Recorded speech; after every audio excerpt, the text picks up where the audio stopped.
पानीपत का प्रथम युद्ध पानीपत के निकट लड़ा गया था। पानीपत वह स्थान है जहां 12वीं शताब्दी के बाद से उत्तर भारत पर नियंत्रण को लेकर कई निर्णायक लड़ाई लड़ी गई थी।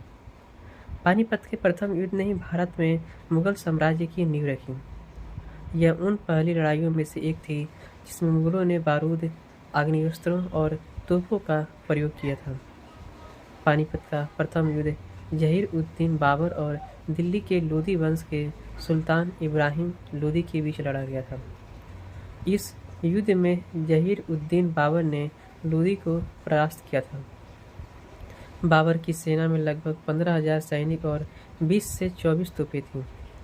इब्राहिम लोदी की सेना में लगभग 30,000 से लेकर 40,000 सैनिकों और कम से कम 1,000 हाथी थे। बाबर की रणनीति की बात करें तो वह अस्त्र ही नहीं बल्कि बाबर की तुलगमा और अरबा की रणनीति ने भी उसे जीत के लिए प्रेरित किया। तुलगमा युद्ध नीति अगर बता दें आपको इसका अर्थ क्या है तो पूरी सेना को विभिन्न इकाइयों बाएं, दाहिने और मध्य में विभाजित करना। बाएं और दाहिने भाग को आगे तथा अन्य टुकड़ियों को पीछे के भाग में विभाजित करना। इसमें दुश्मन को चारों तरफ से घेरने के लिए एक छोटी सेना का उपयोग किया जा सकता है। अरबा युद्ध नीति यह है कि केंद्रीय फॉरवर्ड डिवीजन को तब बैलगाड़ियों की प्रदान की जाती थी जिन्हें दुश्मन का सामना करने वाली पंक्ति में रखा जाता था और ये जानवरों की चमड़ी से बनी रस्सियों से एक दूसरे से बंधे होते थे। अरबा के पीछे तोपों को रखा जाता था ताकि पीछे छिपकर दुश्मनों पर प्रहार किया जा सके। अगर इसके युद्ध के परिणाम की बात करें तो काबुलिस्तान के तिमुरिद शासक बाबर की मुगल सेना ने दिल्ली के सुल्तान इब्राहिम लोदी को विशाल सेना को हराया था। इस जीत ने बाबर को भारतीय मुगल साम्राज्य की नींव रखने में क्षमता की थी। इब्राहिम लोदी की मृत्यु युद्ध के दौरान में हुई हो गई थी और सामंतों तथा सेनापतियों ने लोदी को वहीं छोड़ दिया था। ऐसे सिपाही जो एक दूसरे को मिलकर लड़ाई के पीछे रखे जाते हैं उन्होंने ही लोदी को युद्ध में छोड़ दिया था। उनमें से अधिकांश ने दिल्ली के नए शासक के आतिथ्य को स्वीकार किया। अब पानीपत के द्वितीय युद्ध की बात करते हैं तो पानीपत का दूसरा युद्ध करीब 5 नवंबर 1556 ईस्वी को उत्तर भारत के हिंदू शासक सम्राट हेमचंद्र विकृति, जिसे लोकप्रिय में हेमू बोलते हैं, और अकबर की सेना के बीच पानीपत के मैदान में लड़ा गया था। अकबर के सेनापति खान जमान और बैरम खान के लिए यह निर्णायक जीत थी।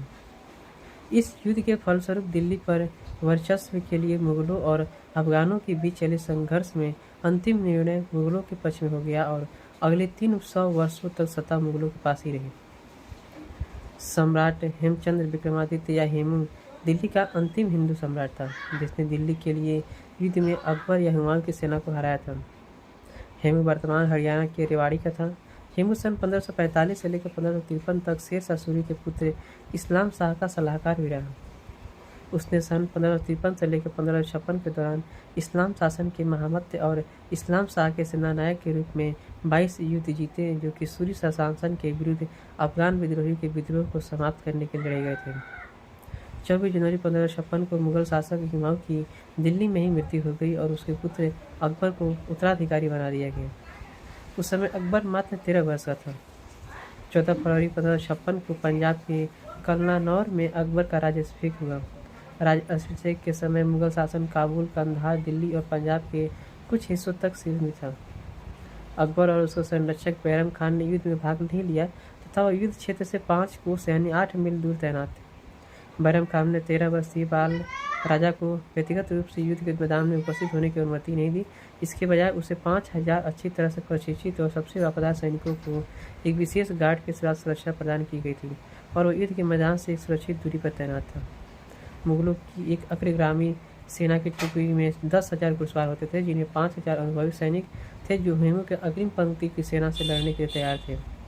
हेमू ने अपनी सेना का नेतृत्व स्वयं किया। हेमू की सेना 1500 हाथियों और उत्कृष्ट तोपखाने से सुसज्जित थी। हेमू 30,000 की सुप्रशिक्षित राजपूत और अफगान अश्वारोही सेना के साथ उत्कृष्ट क्रम में आगे बढ़ा। इसके युद्ध के परिणाम की बात करें तो हेमू अपने सैन्य बुद्धि से में जीत की ओर बढ़ रहा था, लेकिन अकबर की सेना ने हेमू की आंखों में तीर मारकर उसे घायल कर दिया, जिससे वह बेहोश हो गया और यह घटना युद्ध में जीत की ओर बढ़े रहे हेमू की हार का कारण बन गया। हेमू के हौदा में घोड़े के पीठ पर सवारी की गद्दी पर न देखकर हेमू की सेना ने खलबली मच गई और इसी भ्रम की स्थिति कारण वह हार गई। युद्ध समाप्त होने के कई घंटे बाद हेमू को मृत अवस्था में पाया गया और उसे शाही कुली खाने मरहम द्वारा पानीपत के शिविर में अकबर के डेरे पर लाया गया।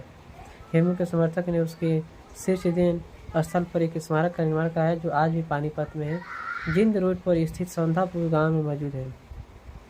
पानीपत के तीसरे युद्ध की अगर बात करें तो 14 जनवरी 1761 को पानीपत में दिल्ली से लगभग 60 मील उत्तर में मराठा साम्राज्य और अफगानिस्तान के अहमद शाह अब्दाली, जिसे अहमद शाह दुरानी भी कहा जाता है, के बीच हुआ था। इस युद्ध में दोआब के रोहिल्ला अफगान और अवध के नवाब शुजाउद्दौला ने अहमद शाह अब्दाली के साथ दिया। सैन्य दृष्टि से सेना ने युद्ध में अफगान और रोहिलों की भारी घुड़सवार सेना व तोपखाना, जिसका नेतृत्व अहमद दुरानी और नाजिब उद दौला ने किया, ने मराठों की फ्रांसीसी आपूर्ति वाली तोपखाना व घुड़सवार सेना को परास्त कर दिया। 18वीं सदी में युद्धों में इसमें सबसे बड़ा युद्ध माना जाता है, जिसमें दो सेनाओं के बीच युद्ध में एक ही दिन सबसे बड़ी संख्या में मौतें होती हैं।